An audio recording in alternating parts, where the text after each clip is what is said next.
اللہ تبارک و تعالی قرآن کریم میں ارشاد فرماتا ہے لقد خلقنا الانسان فی احسن تقویم، کہ ہم نے انسان کو بہترین سانچے میں ڈھالا ہے۔ کہا کہ یہ جو انسان کی جو پوری باڈی بنی ہے، اس کے سر سے لے کر پاؤں تک یہ جو انسان کا پورا اسٹرکچر بنا ہے، یہ کس سے بنا ہے؟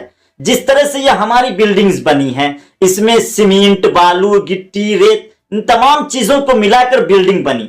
تو اسی طرح سے اللہ تبارک و تعالیٰ نے انسان کی پوری باڈی اور پورا اسٹرکچر بنایا ہے، اور کہا کہ اس کے اندر جو سب سے اہم چیز ہوتی ہے وہ ہوتے ہیں سیلز، خلیات۔ کہا کہ ایک انسان کے جسم کے اندر 39 ٹریلین سیلز ہوتے ہیں۔ کتنے؟ 39 ٹریلین سیلز ہوتے ہیں، یعنی کہ 39 لاکھ کروڑ ایک انسان کی باڈی میں سیلز ہوتے ہیں۔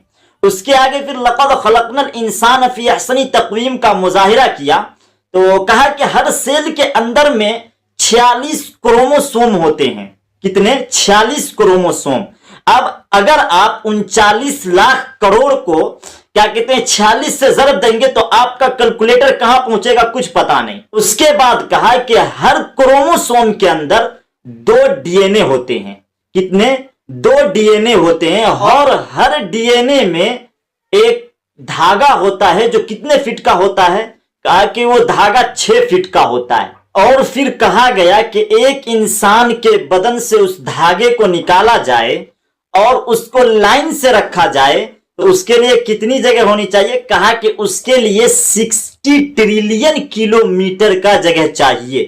یعنی کہ کہا گیا کہ اگر اس دھاگے کو یہاں سے لے کر سورج تک جایا جائے تو کہا گیا کہ ایک انسان کے ڈی این اے سے نکلے ہوئے اس دھاگے سے زمین سے لے کر سورج تک 70 مرتبہ راؤنڈ لگایا جا سکتا ہے۔ کہا کہ ایک انسان کے ڈی این اے سے 70 مرتبہ راؤنڈ لگایا جا سکتا ہے، یعنی کہ ایک پورا گچھا بن سکتا ہے۔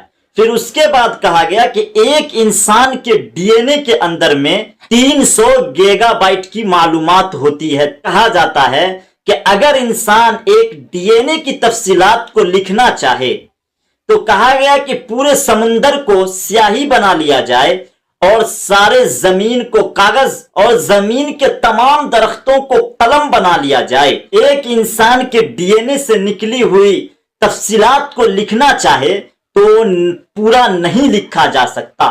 یہ ہے اللہ رب العزت کی قدرت۔